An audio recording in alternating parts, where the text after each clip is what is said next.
A vida dos santos é um modelo para cada um de nós. E nessa semana vamos conhecer alguns detalhes da vida de São Felipe Neri, o fundador da Congregação do Oratório. São Felipe nasceu pouco tempo depois que o Brasil havia sido descoberto. Foi no ano de 1515, na cidade de Florença, na Itália. A sua mãe, Dona Lucrécia, faleceu quando ele era ainda muito pequeno. E por isso, o pai dele, Francesco, encomendou aos frades do mosteiro de São Marcos a educação religiosa do pequeno Felipe. Quando jovem, ele foi convidado por um primo muito rico para gerenciar os seus negócios. E o primo prometeu para ele que, se ele aceitasse esse cargo, ficaria como seu único herdeiro. Imagine a tentação, ele jovem, com 18 anos de idade, poder receber toda a herança desse seu primo, mas o desejo de São Felipe era outro. Ele queria ser santo. E ele sentiu um forte chamado de Deus. E apesar das insistências do primo, ele resolveu ir para Roma. Estudou filosofia, teologia e depois foi ordenado sacerdote. Felipe tinha um contato muito direto com o sobrenatural. Ele era um místico. Às vezes ele recebia a graça de Deus com tanta força, com tanto calor, que ele dizia: "Basta, Senhor, basta! O meu coração não aguenta de tanta alegria, de tanta consolação." Em Roma existem as famosas catacumbas. Não sei se vocês já tiveram a oportunidade de visitar algumas catacumbas, mas eram aqueles antigos cemitérios do Império Romano, onde os cristãos se escondiam na época das perseguições. E foi numa dessas catacumbas, na de São Sebastião, que São Felipe recebeu uma das maiores graças de sua vida. Enquanto ele rezava, o Espírito Santo entrou em sua alma, em forma de uma bola de fogo. E foram tão fortes as palpitações de seu coração, que 2 de suas costelas se afastaram, e ele até o fim da vida teve essas costelas afastadas por causa dessa graça que ele recebeu. Os sofrimentos do próximo afligiam muito o coração de São Felipe. E para auxiliar os peregrinos pobres, ele fundou a Confraria da Santíssima Trindade, dedicada especialmente a essa parcela dos filhos de Deus, que são os peregrinos pobres que iam até Roma para conhecer o Santo Padre. A santidade de sua vida era um exemplo para a igreja. Centenas de pessoas disputavam a graça de confessar-se com São Felipe. Às vezes formavam-se filas inteiras, cada um esperando o seu momento, confessar-se com um santo.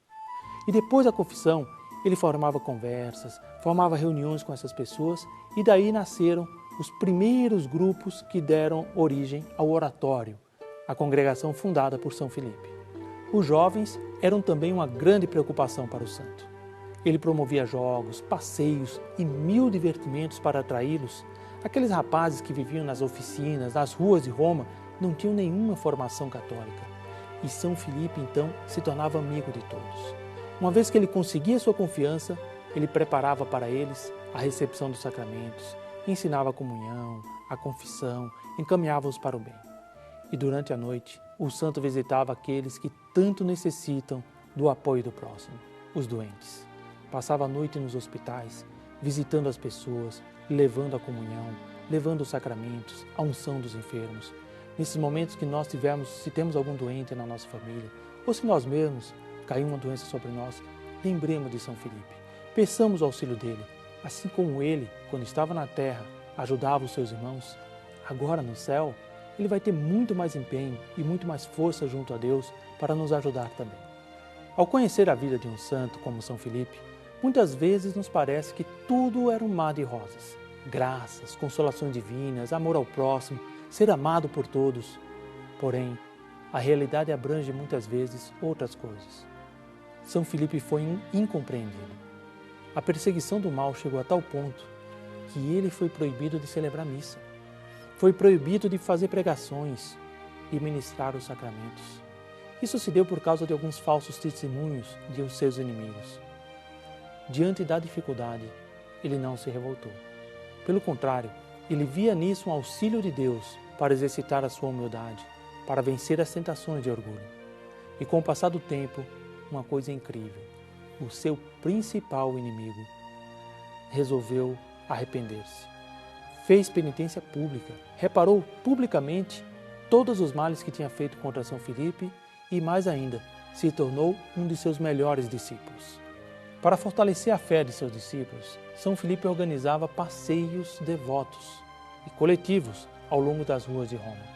Parecia uma grande procissão que percorria 7 igrejas. Promovia missas, cânticos, reuniões, ia de uma igreja para outra, no final fazia um lanche ao ar livre com todas as pessoas. E imagine só nas ruas de Roma, às vezes chegavam a 1000 pessoas numa dessas peregrinações. Finalmente, o Papa Gregório XIII reconheceu a comunidade e entregou a São Filipe a pequena paróquia de Santa Maria della Vallicella. A sua congregação era a única em que os sacerdotes, sendo seculares, viviam em comunidade, mas sem votos. Os membros mantinham suas propriedades, mas tinham que contribuir para a manutenção da comunidade. O Instituto tinha como fim a oração, a pregação e a administração dos sacramentos. Com o passar dos anos, São Filipe tornou-se conselheiro de bispos, cardeais e até de papas. Quando celebrava a Santa Missa, no momento em que chegava a consagração, em que ele tinha em suas mãos o pão e o vinho, que seriam transubstanciados em corpo, sangue, alma e divindade de nosso Senhor Jesus Cristo, era tal o amor que ele tinha, que muitas vezes ele se elevava do solo em êxtase e ficava mais ou menos 2 palmos acima do solo, olhando para nosso Senhor Jesus Cristo, e todo o povo da igreja olhando para ele e para a hóstia consagrada. Não é de admirar que muitas vezes o Papa o consultasse para alguns negócios mais importantes e quisesse até beijar-lhe as mãos e a batina. Porém, o tempo passa, e fatigado e exausto dos trabalhos, alquebrado pela idade, Filipe foi acometido de uma grave doença aos 78 anos de idade. Os médicos o examinaram, mas saíram desanimados. Não viam solução para o caso. Enquanto os médicos estavam saindo, ouviram uma voz, era a voz de São Filipe, e que dizia: "Ó minha Senhora, ó Docíssima e Bendita Virgem!" Os médicos voltaram para ver o que estava acontecendo. O que houve? Ele estava elevado da cama uns 2 palmos mais ou menos. Quando os médicos entraram, ele voltou à sua posição normal e perguntou: "Mas não vistes a Santíssima Virgem, que me livrou de todas as dores?" De fato, São Filipe se levantou completamente curado e viveu mais um ano ainda.